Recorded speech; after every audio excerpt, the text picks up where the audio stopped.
Hey friends, welcome back to the Polish Potager. And I know I say this every year, but I think spring's coming early. And even though I was gonna wait until the third week of March to plant my tomatoes, I'm planting them now. I'm doing it. We're gonna do it. This is still, even though I'm planting them earlier than I hoped, than I should, than I was going to. This is still the latest I've ever started tomatoes.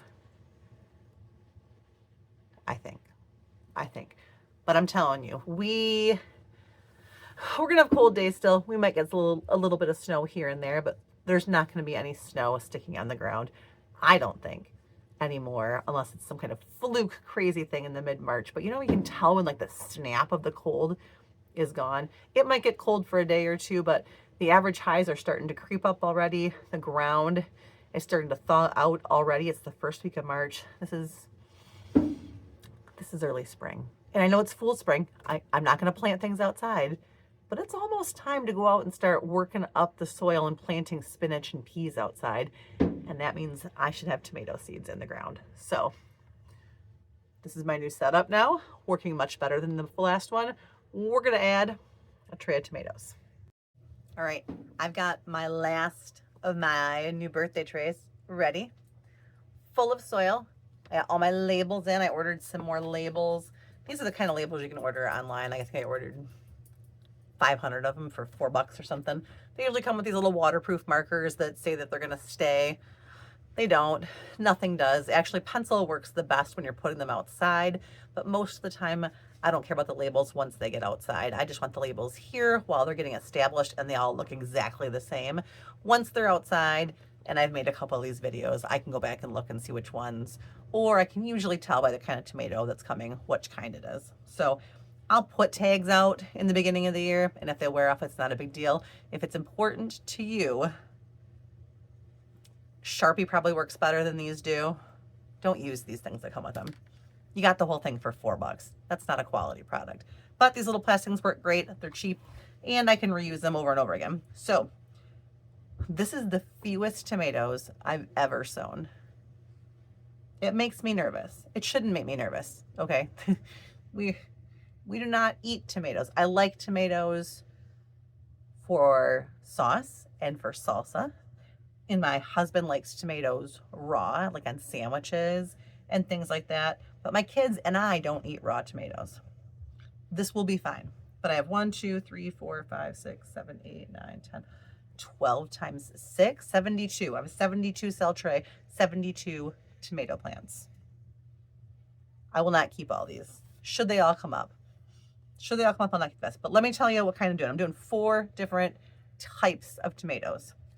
Type 1, mini dwarfs. I came across these last year. They're in a couple of my videos from last summer if you want to take a peek, but they're little micro dwarf trees. This one says it gets 10 to 15 inches tall. That's not even a 2-foot tall tomato plant. And it makes all these cute little tomatoes. So I'm doing 4 of these. Christmas tree, which is red.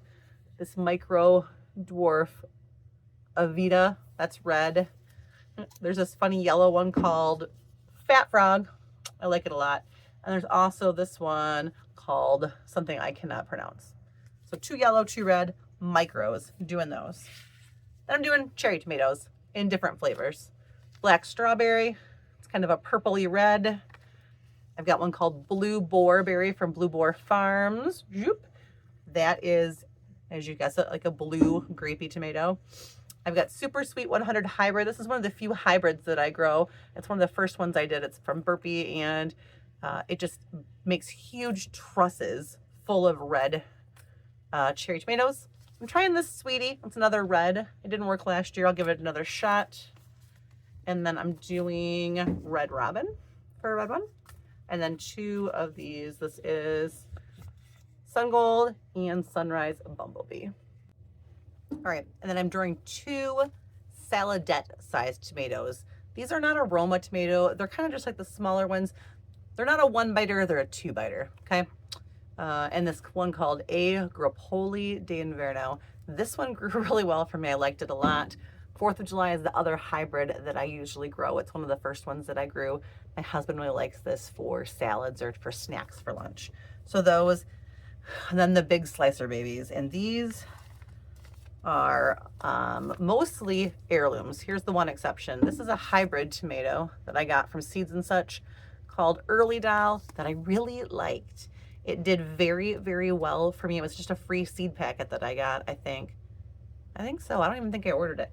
But it grows really well in Michigan for me because it is an early variety tomato and it's a hybrid. So I'm going to keep that. This is always my first tomato up.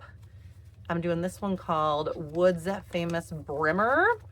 It's a red, but it's kind of a dusky red. Mortgage Lifter. I don't know. That's a big, huge red one. Cherokee Purple. And the other purpley variety I've got is Paul Robeson. And then I'm doing the triple crop. This is supposed to be high producing. I didn't get any of those last year. They didn't work for me, but I'll give it one more try. Pink Berkeley Tie-Dye, which is a really streaky one. And here's another streaky one called Pineapple Tomato. I also planted Dr. White Cheese, which is a yellow tomato. But I used the last of my seed. I'm gonna have to buy more. And I used one more seed. Oh, Pink Berkeley Tie-Dye. I used the rest of my Pink Berkeley. No, I didn't. Oh, Aunt Lou's Underground Railroad. This is like a dusky red one, kind of brownish kind of colored. And it is, I used the last of that too. So here are my tomatoes. Now I know that I said that this is the smallest tomatoes I've ever done. And there's only one tray. And it looks like there's only 3 of most varieties. But here is my confession. There is 2 seeds in almost every one of these cells.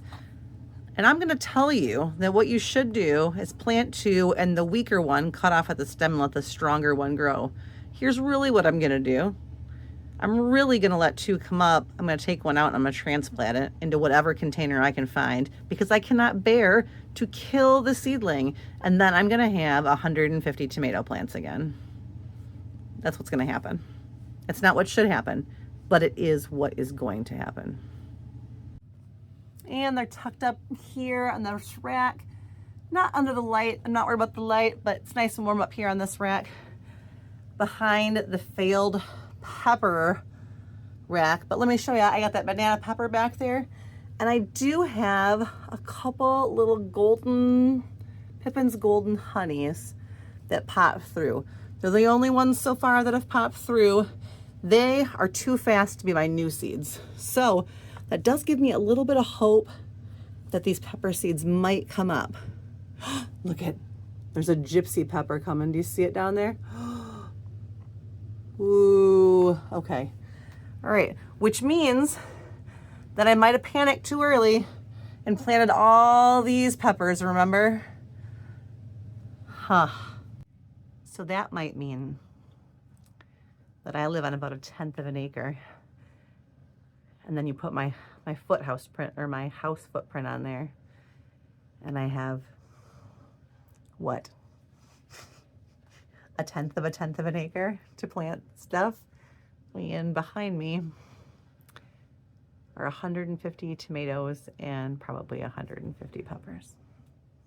And I told everyone I was not selling seedlings this year. I might be selling seedlings this year. We'll wait and see how it goes. All right, everybody. That is a wrap for today. Tomatoes are planted. I am still going to do at least 1, if not 2 more rounds of planting. As we get closer, I'm going to plant some more flowers and basil. Flowers, basil. I might plant a couple more things. We'll see. We'll see. This is not enough. I mean, this is a lot, but it's not enough. I need a little bit more. I need some more. So we'll plant a couple more times, and the next time I come to you, I will check in with you, show you how the pepper thing is going, show you how I cut the onions and snapdragons and keep things trimmed off so that they can live in the house a little bit longer. And we'll talk about how the updated weather looks for Michigan and when I can possibly start planting outside. Pretty soon we're gonna have outside videos, guys. I'm ready. I'm ready. All right, have a great day, and I will talk to you soon.